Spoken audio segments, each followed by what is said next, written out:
मैं भला तुम्हें भूखा रहकर अपना पेट कैसे भर सकता हूं। थाली में इतना अनाज नहीं कि दोनों का पेट भर जाए, लेकिन इतना जरूर है कि दोनों का मन संतुष्ट हो जाए। आओ बैठो, आज हम दोनों मिलकर खाना खाएंगे। मोहनलाल की बातें सुनकर राधा की आंखें भर आती हैं। फिर वह धीरे से मोहनलाल से कहती है, इतनी परेशानियों में भी आप खुश रहने का तरीका ढूंढ लेते हैं। हमारे हालात इतने मुश्किल हैं कि लोग अपनी जान भी दे दें, फिर भी आप मेरे लिए सब सह रहे हैं। अरे राधा, तुम तो आज मुझे रुला ही डालोगी। चलो अब ये सारी बातें छोड़ो, सबके अच्छे दिन आते हैं, हमारे भी आएंगे। अब मैं सोने जा रहा हूं, सुबह फिर से लकड़ियां लेने जाना है। तुम भी अपना काम खत्म करके जल्दी सो जाना। अजी सुनते हो, अब उठ भी जाओ, सूरज सर पर आ चुका है। कल तो आप ही जंगल जाने की बात कर रहे थे और अभी आराम से सो रहे हैं। हे भगवान, आज तो काफी देर हो गई, पता नहीं मेरी आंख कैसे नहीं खुली। मुझे जल्दी लकड़ियां तोड़कर बाजार जाना होगा, वरना अगर बाजार में भीड़ कम हो गई तो दिक्कत होगी। राधा, मैं अब जा रहा हूं। भगवान मुझे बचाओ, मैं मर रही हूँ। अरे, ये सुनसान जंगल में किसकी आवाज आ रही है? मुझे इस आवाज का पीछा करना होगा, शायद किसी को सच में मदद की जरूरत है। फिर मोहनलाल उस आवाज का पीछा करता है। मोहनलाल एक लड़की को देखता है जो खून से लथपथ, कमजोर और लाचार है। मोहनलाल कुल्हाड़ी उठाकर धड़कते दिल के साथ उस लड़की के पास जाता है। ये लड़की तो बिल्कुल शव जैसी पड़ी है, उसकी सांस बहुत धीमी चल रही है। अगर किसी ने इसे नहीं बचाया तो ये मर सकती है। मुझे इसे तुरंत घर ले जाना होगा, लेकिन कहीं इसे घर ले जाते हुए हम पर कोई बड़ी मुसीबत ना आ जाए। मोहनलाल, यह सब सोचने का समय नहीं है। अब सबसे जरूरी काम है कि उसकी जान बचाई जाए। चलो इसे लेकर तुरंत घर चलते हैं। ये लड़की कौन है? कितनी घायल है? ये आप किसको साथ लाए हैं? राधा, यह लड़की मुझे जंगल में इस हालत में मिली। पहले तो मुझे इसे घर लाने में बहुत डर लगा कि कहीं इसे कुछ हो जाए और लोग मुझे कातिल ना समझे, लेकिन इसे इस हालत में छोड़ना मुझे बिल्कुल स्वीकार्य नहीं लगा। आपने यह बिल्कुल सही किया। मुझे भी डर लग रहा है, पर उसकी मदद तो हमें करनी ही चाहिए। कौन है और कहां से आई है पता नहीं। पूरी खून में सनसनी है और आंखों में डर है इस बच्ची के। राधा, इसे तुरंत पट्टियां बांधो। तुम क्यों डर रही हो? डरो मत, कुछ नहीं होगा, ये जल्दी ठीक हो जाएगी। हाँ, आप बिल्कुल सही कह रहे हैं। हे भगवान, हम चाहे गरीब हैं, मगर इतने कमजोर नहीं कि एक मासूम लड़की की जान जाते हुए देख सकें। उस बच्ची पर दया कर प्रभु, उसे ठीक कर दे। फिर मोहनलाल और उसकी पत्नी दिन रात उस अनजान लड़की की सेवा करते हैं ताकि वह जल्दी स्वस्थ हो जाए। आखिरकार कुछ दिनों बाद उसे होश आता है और वह कहती है, ये मैं कहाँ हूँ? ये कौन सी जगह है? मैं यहाँ कैसे आई? बेटी, तुम कौन हो और तुम्हें क्या हुआ था जो तुम जंगल में घायल हालत में थी? पहले ये बताइए कि आप दोनों कौन हैं? कहीं आप लोगों ने मुझे अगवा तो नहीं किया? नहीं नहीं बेटी, हमने तो तुम्हारी जान बचाई है। हम भला तुम्हें अगवा क्यों करेंगे? तुम अपनी पहचान बताओ, मैं तुम्हें तुम्हारे गांव छोड़ाऊंगा। नहीं, मैं अपनी असली पहचान नहीं बता सकती।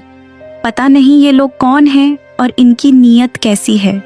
कहीं सच जानने के बाद ये अपना असली रंग न दिखाने लगे। क्या हुआ तुम्हें? चुपचाप क्या सोच रही हो? हम पर भरोसा रखो, हम कोई बुरे लोग नहीं हैं। मेरा नाम अंजलि है और मैं बहुत दूर के गांव से आई हूँ। मैं कैसे घायल हुई ये मैं आप लोगों को नहीं बता सकती। अच्छा ठीक है, तुम्हें नहीं बताना तो मत बताओ। कोई तुम्हें सच बताने के लिए मजबूर नहीं करेगा। बस हम इतना चाहते हैं कि तुम जल्दी से पूरी तरह ठीक हो जाओ, फिर मैं तुम्हें तुम्हारे गांव ले जाऊंगा। हाँ, ठीक है। अब मेरे सामने ज्यादा अच्छा बनने की जरूरत नहीं। मुझे पता है गरीब लोग सब लालची होते हैं, सिर्फ अपना ही फायदा सोचते हैं। अरे बेटी, ये तुम क्या कह रही हो? हम दोनों ने तुम्हें बचाया है और तुम फिर भी हमसे ऐसे बात कर रही हो। माना कि हम लोग अजनबी हैं, मगर तुम विश्वास रखो, हम तुम्हारे साथ कोई खेल नहीं खेल रहे। बेटी, तुम आराम करो, तब तक राधा तुम्हारे लिए कुछ खाने को ले आएगी। राधा, तुम इसका ध्यान रखना, मैं अब काम करने जा रहा हूं। इतने दिनों से काम रुका हुआ है, बहुत नुकसान हो गया है। उधर मोहनलाल अपने काम पर चला जाता है और दूसरी ओर एक राज्य में बड़ी उथल पुथल मची हुई थी, क्योंकि वहां की राजकुमारी गायब थी। जी हाँ, वही लड़की जो खुद को अंजलि बता रही थी, असल में वह राजकुमारी चंद्रलेखा थी। मेरी राजकुमारी का कुछ पता चला? नहीं महाराज, अभी तक राजकुमारी की कोई खबर नहीं है। पता नहीं राजकुमारी को आसमान खा गया या जमीन निगल गई। मुझे तो ये समझ नहीं आ रहा कि इतने कड़े पहरे के बावजूद रातों रात राजकुमारी महल से कैसे गायब हो गई। मुझे अपनी बेटी चंद्रलेखा की बहुत चिंता हो रही है। भगवान करे वह जहां भी हो सही सलामत हो। महाराज, आप फिक्र मत कीजिए। मैंने बचपन से राजकुमारी को अपनी बेटी की तरह पाला है। मैं उन्हें कुछ भी करके ढूंढ निकालूंगा। एक तुम्हारा ही तो सहारा है सेनापति। मैं तो कब का हार मानकर बैठ जाता, पर तुमने मुझे हिम्मत दी। पता नहीं इस राज में कौन विश्वास के लायक है और कौन राजद्रोही। अब तुम ही एक उम्मीद की किरण हो जो मुझे मेरी पुत्री से मिला सकते हो। महाराज, आप बिल्कुल निश्चिंत रहिए। मैं राजकुमारी को महल में वापस लाकर रहूंगा और दोषी को भी ढूंढ निकालूंगा। महाराज, आप चिंता के मारे बहुत कमजोर हो गए हैं। जब तक राजकुमारी नहीं मिल जाती, आप विश्राम कीजिए। तब तक मैं हूं ना।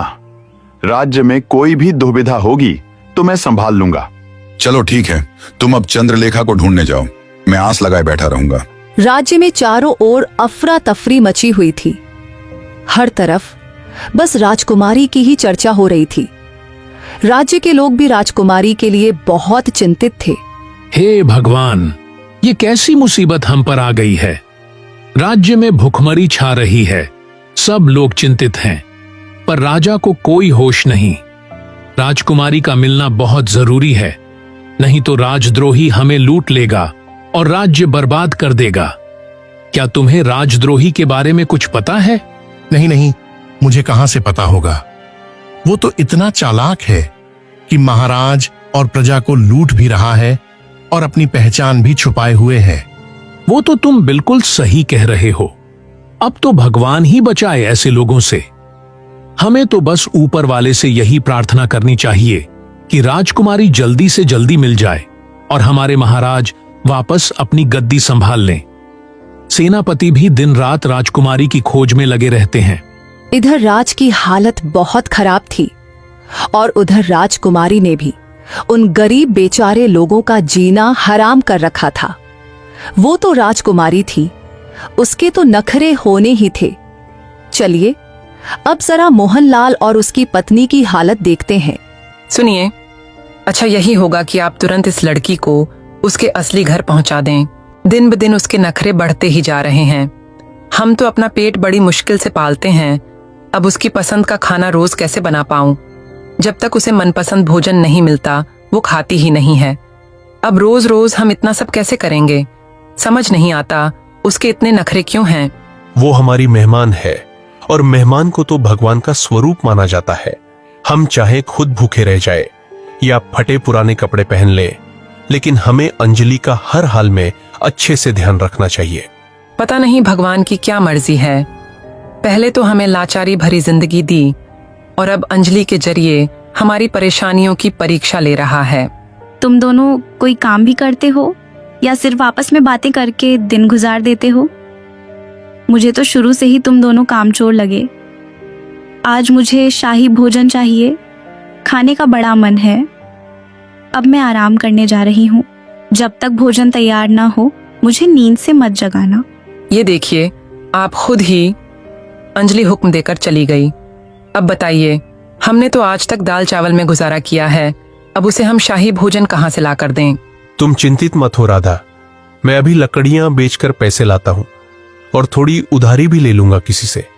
अंजलि बहुत तकलीफों से गुजर रही है, अब वो हमारे घर में है, उसका ख्याल रखना हमारा फर्ज है। मोहनलाल अपनी और राधा की इच्छाएं मारकर खुद भूखा रह जाता है, लेकिन राजकुमारी अंजलि की हर जिद पूरी करने की कोशिश करता है। इतना सब देखने के बाद भी राजकुमारी का घमंड टूटता नहीं। वो रोज नए बहाने ढूंढती है ताकि मोहनलाल और राधा गुस्से में आकर उसे घर से निकाल दें। लेकिन दोनों के भीतर की सहनशीलता के आगे राजकुमारी की सारी चालें बेकार हो जाती हैं और उसका पूरा षड्यंत्र धरा का धरा रह जाता है। अब मैं क्या करूं? हर चाल आजमा कर देख ली, लेकिन ये लोग मुझे छोड़ने का नाम ही नहीं ले रहे। अपनी सच्चाई भी नहीं बता सकती। कौन जाने, ये सब उसी राजद्रोही के साथी हों जिसकी वजह से मैं यहाँ फंस गई हूँ। अंजलि बिटिया, ये अकेले अकेले खुद से क्या बातें कर रही हो? घर की याद आ रही है ना? मुझे बताओ कहाँ जाना है, मैं छोड़ आऊंगा। इसकी कोई जरूरत नहीं है, मैं खुद ही चली जाऊंगी। नहीं, मैं तुम्हें अकेले जाने नहीं दे सकता। कहीं पिछली बार की तरह